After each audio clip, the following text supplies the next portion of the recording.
Happy Thursday, everybody. This is Slice of Life. We give you our favorite social slice, the best thing we saw from the internet. We'll talk, of course, about those chicken farm heroes in society and always finish it up with sports. My name is Keith. That's Billy. And Billy's going to kick it off on this beautiful July 2nd with his favorite social slice. As I've said many times, my children wake up before the rooster does. So I have a lot of time before we film this show to search the internet and research, I suppose. So I saw this story this morning in The Athletic, and it was unbelievable, honestly, to when I read it the first time. So I'm going to paint a picture for you, Keith. It's April. It's during a pandemic. You're not allowed to go anywhere or do anything. You decide that you're going to go for a walk, let's say maybe along the FDR Drive, maybe a West Side Highway, and you stumble upon a park and you see some folks having a catch. You get a little bit closer, and it's Justin Verlander, Max Scherzer, Corey Kluber, Giancarlo Stanton, Paul Goldschmidt, and about 30 to 40 other major league, big league players. And that's actually what happened down in Florida. There's a workout facility in West Palm Beach that is run by a gentleman whose name is Eric Cressy. So he put together some workouts for between 30 and 50 major league players, because 50 person gathering was the maximum allowed in the state of Florida. And it sort of turned into a baseball fight club, so to speak, where you couldn't talk about it. That was the only rule, was you couldn't talk about it, you couldn't post about it. And it just sort of happened organically, and it grew as guys started to realize that they may be going back to work. They wanted to get in some swings. They wanted to get in some throws and bullpen sessions and stuff like that. So my favorite part of this whole story is Logan Morrison, who has played in the big leagues for a while, played with the Marlins, the Mariners, a bunch of other teams. He reached out to Eric and said, "Hey, I haven't seen live pitching in like 6 weeks. Can I come by the facility tomorrow and take some swings?" Sure, no problem. No more details. Logan Morrison shows up, walks in, and his first live action is against Max Scherzer. So it did not go well.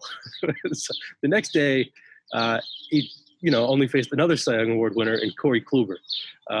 So I can't imagine that. Not swinging a bat for 6 weeks and then you show up and you're facing two Cy Young Award winners. That's quite a task. So things sort of expanded and eventually grew into a actual real pickup game of baseball, which you haven't heard about since The Sandlot, I don't think. So Mets pitchers Rob Gesellman and Michael Wacha participated.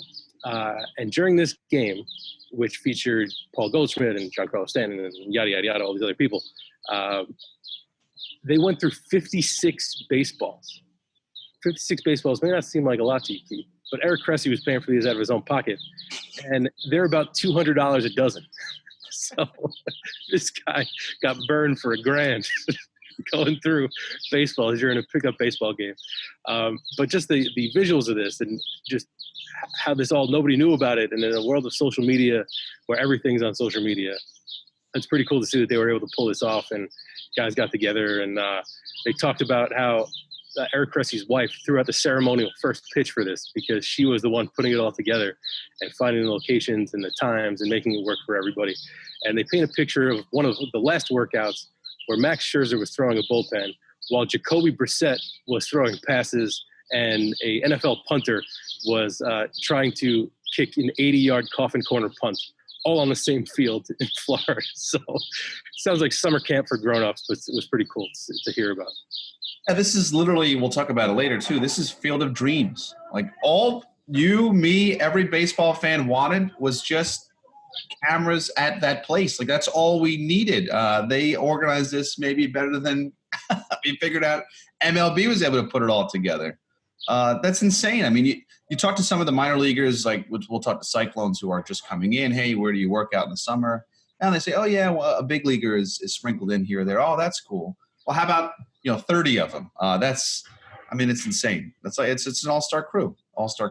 And they were playing at Palm Beach High School in Florida. So the thing to me that is the most mind-boggling of all is that, a kid didn't show up for driver's ed or to go skateboarding in the park or get books from his locker and be like, hey, look, there's Justin Verlander, and then just record the whole thing. The fact that this was kept secret until the article came out today is pretty mind-blowing. For my favorite social slice, it never makes it to air, but the bloopers on this show from Slice of Life. We've had a blip or two. We've had a crawling a human being through the back of the screen. It happens every once in a while. But check out the following clip from the BBC. This is Dr. Claire Wenham, Assistant Professor of Global Health Policy at the London School of Economics, being interviewed by Christian Fraser. Yes, so so we're hoping so, and it's a learning process. So now we're moving to this new approach of these local lockdowns. It's part of the learning process to really understand how this is happening. Now, quite honestly, this should have happened a long time ago, in my opinion. But here we are in this situation, and so how can we improve it for the inevitable lockdowns which might come further down the road? We've seen the statistics saying the other hotspots of concern might be in Barnsley and Bradford, and so how can we make sure that they're getting the right data now so we don't have this problem again? What's your daughter called? She's called Scarlett. Scarlett, I think it looks better on the lower shelf. And it's a lovely unicorn. It's a lovely unicorn. Okay, so obviously, What's his name? and do stop me if you need to crack on. Do tell us. I'm good, What's his name? My name is Christian. What's his name? His name's Christian. Christian. Yes. I'm just deciding where it can go, where Mummy wants it to go. Oh right. Where does Mummy want it to go? I think just on that shelf is great. Thank you. I'm so sorry. So this is adorable, and I'm glad that Christian was such a good sport about it. Because these news stations are 24 hours, Bill, like CNN, BBC, 24 hours. Got to make every single second of the day feel like gripping content. And then all of a sudden, Scarlett's deciding what shelf she wants to put this photo up. And I was reading the article that went along with this just to get everybody's names right. And they referred to Christian Fraser, and this is just probably a British thing, as a newsreader, which is a hilarious title because they think of people that they see on TV, and we call them journalists here. And journalists, they fight for the story. And poor Christian Fraser is just a newsreader. I mean, that's what we're doing basically as well. So I got a kick out of that. And of course, I got a kick out of our new friend, Scarlett. Yeah, so the two things that were most interesting to me about this were, what is your daughter called, right? Or something like that. They don't say, what's your daughter's name? What is your daughter called? Or she calls herself, whatever. Like that was just a little quirk in the language that was interesting to me. And then the other part is, this is going to be sort of the new norm. Everybody's going to be working from home.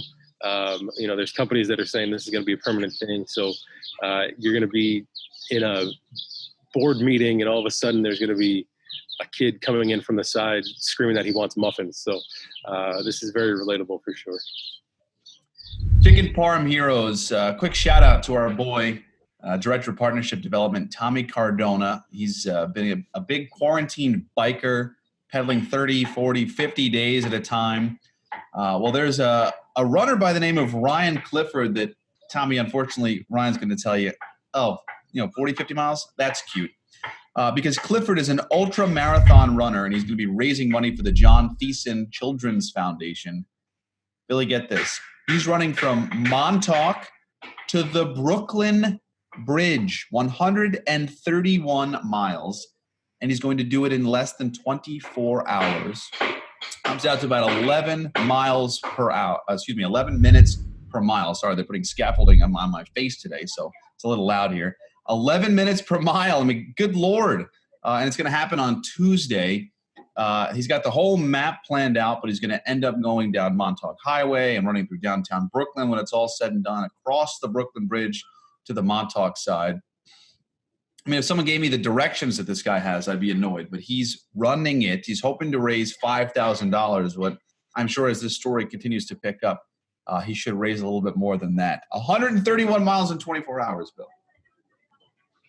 Yeah, I've run some 5Ks. I've done a little bit of running, and I hate it. And I say people that do distance running are lunatics. And this guy is the most lunatic of all the lunatics. Like, this is insane. Running from, that's a trip you could take. People taking a helicopter because it takes so long. This guy's gonna do it on foot. Absolutely insane. and Tommy rides a bike. I don't know. I hadn't seen that before. So we've talked about how you and your bride to be are getting ready for your wedding, and I would like to take this opportunity to give you a little pre-wedding advice. Are you ready for this? This is very important. Make sure your ears are open. When you take your wedding pictures, don't get swept out to sea. Take a look. So this went down in Treasure Beach, in Laguna Beach in California, near San Diego. Everyone is safe and healthy. Our chicken farm heroes, the lifeguards who came in and saved the day. But this got me thinking, why is there video of this stuff? Like, you know, you see things like this all the time where why is somebody recording the ocean or recording people taking their wedding pictures? It's a little odd, but it was caught on camera. Everybody's safe. But I mean, don't turn your back on Mother Nature, man. That's rule number one. Don't go on slippery rocks in a wedding dress with your back to Mother Nature. It's just asking for disaster. But everything turned out okay. Glad everybody's safe, and thankfully the lifeguards sprung into action Baywatch style. I love this because we live in the age of, you know, Instagram models and going to just ridiculous places. Like, the world is the world is the world. Like, what are you messing with nature for? This is like when Chernobyl was coming out on HBO and Instagram models were like going to Chernobyl with like radiation readers. Like, oh, look at me. Here I am. Like, why would you go there? Why would you stand on this rock? And maybe it was filmed because it was an inside job with the ocean. I don't know. But listen, you wouldn't catch me in one of these places. But, man, you know, people, man, I don't know. I don't really get it. I don't get it at all. Wedding pictures, keep your feet solid ground, Keith. Not hard. Easy rules to live by. Sports, Bill, basketball time. So once upon a time, there was a newscaster whose instructions to LeBron James were to shut up and dribble. Well, here is a perfect reason why that is an absolutely ridiculous statement. Maya Moore was a 4-time WNBA champion, 5-time All-Star League MVP, gold medal winner, was the best player in the league, hands down, for a number of years. So before her 30th birthday, she decided she was going to step away from her career as a professional basketball player, and decided that she was going to pursue criminal justice reform because she was so moved. When she was a freshman in college at UConn, she went to visit her godfather in a correctional facility and was introduced to a man named Jonathan Irons. Irons was sentenced to 50 years in prison in 1998 for burglary and assault with a weapon, despite a lot of evidence, or really any evidence, that he was guilty of this crime, besides the fact there was a witness who said that he was the person who committed the crime. So over the years, it has become increasingly obvious, I guess, that he was not guilty of this crime, and Maya decided this was going to be her cause. She helped fight to get this conviction overturned, and after he was in jail from 1998 until yesterday, Jonathan Irons was released from prison. And take a look as Maya Moore was there, along with his family, to greet him as he took his first steps as a free man outside of prison.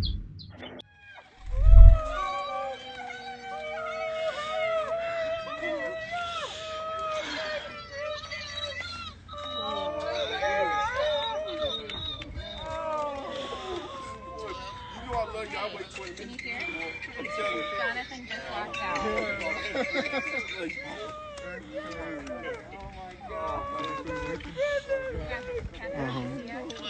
I'm not even okay.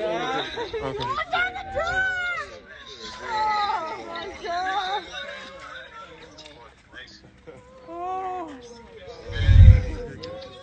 So this is just unbelievable stuff.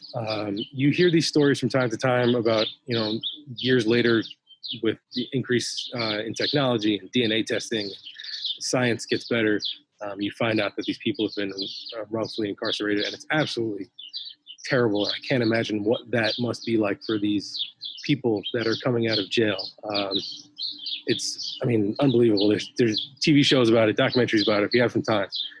We all have time, so take some time and you can check out some stuff on Netflix or Hulu or whatever. There's great documentaries about all these things. But the fact that at the peak of her career, Maya Moore decided that she was going to take a step away from the court and pursue things that she felt to be more important and frankly are more important, and was able to successfully help get Jonathan out of prison is just unbelievable. And well done by Maya. And can't wait to see what she does next, because everything she's done to this point, she has just been unbelievable at. So let's see what happens next. Yeah, it's one of the most frustrating things to even imagine that this is just one person of the many, many, many out there who have been wrongfully convicted of X crime and not having, I mean, there was no fingerprint evidence. There was like zero evidence that this guy was actually there, except for maybe an eyewitness, which is, again, faulty. I mean, faulty to the fact that this guy is, they said, yeah, you can go free. Like, we're going to let you out. I mean, you're not convicted of this anymore. And, you know, the shut up and dribble thing, if Maya Moore did shut up and dribble and just walk away, I mean, this poor guy could still be in there. Like, that's ridiculous. So step up, say something when you see something wrong, fight for fairness. That's all everyone's fighting for, is just a fair shot. And this poor guy, Jonathan Irons, didn't have a fair shot, and somebody else came to help him out. There's good in this world. It's a good news show, slice of life. This is what we're all here for. So props to Maya Moore. I mean, that's, you know, she'll be remembered as a great basketball player, but she'll have changed a life with this story. So amazing. You love to see people that have the platform use it for good, and there really is no better good than fighting for freedom for everyone. So a great job by her, and great job by all the athletes that are doing similar things to this.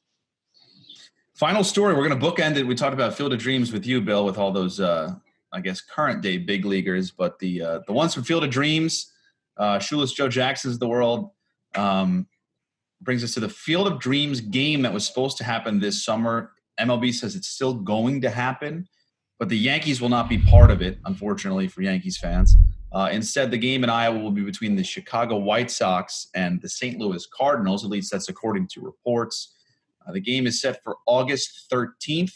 Obviously, they want to keep the regions together, Central versus Central, so the Yankees wouldn't travel to Iowa. So they're building this 8,000-seat venue right next to the farm. It'll be nationally televised on Fox. Personally, I think this is one of the best things that MLB has ever done. It's like the NHL Winter Classic. Makes the live sport even better and gets back to the roots and connects with culture. And this needs to be a thing. Hopefully next year, if this year is a little bit faulty, that they'll go full steam ahead with it next year and in years to come. You mentioned the Sandlot earlier. Get a Sandlot game going, put a dog in the outfield, whatever it is. Nostalgia has been rocking and rolling for the last 2 or 3 years. You see a lot of remakes and things like that. So I'm all for it. You know, Yankees are not in the game. I just wanted an excuse to talk about Field of Dreams, because I will always die on the hill that it's, and you know it too, have a catch. And Field of Dreams helps us with that. So hopefully they have the game, Bill, but hopefully they continue with this trend for years to come. I'm curious to see what will actually happen with this, because I know they were expecting to have the 8,000 seats, you know, for the game itself. I don't know if they'll actually still do that, because they're not having games with fans. So do they, you know, just play at the actual site, the 225-foot walls down the lines? And so that would be interesting, having some guys go bombzilla 200 yards past 200 feet past the walls. But I was lucky enough a few years ago. I went to the Little League Classic they have in Williamsport when the Mets played the Phillies. You know, I was lucky enough to go to the game and spend some time in Williamsport that day, and it was an unforgettable, unbelievable experience. You know, having the Little League kids from all over the place, all over the world, there with their coaches, and those are the only people in attendance for the most part. You know, these type of things, starting off with the Winter Classic, they were the first ones, I think, to do this, and then teams or other sports have taken off with it. College basketball has games on top of aircraft carriers and things like that, and it's a pretty cool idea. And this Field of Dreams thing, when it first came out, it seemed like such a home run and a natural fit. So hopefully this is successful, whether it be with fans or without, because this is something that they should definitely keep moving forward with. And they were scheduling this year to have a game at the College World Series, which obviously won't happen, and then the Little League Classic as well in Williamsport again. So hopefully they keep all these things going and come up with some other ideas as well, because spreading the game and making things a little more interesting and different. This year they're going to be playing with no fans, so you can find some other opportunities where you can do more creative things in smaller settings. So looking forward to it. I always had this dream of the Mets and the Dodgers playing a game in Coney Island. Bring back your roots to when the Dodgers left. But what are you going to do? A man can dream. Well, we go to the distance tomorrow, episode 60. Bill, we'll see you then. Have a great day, everybody.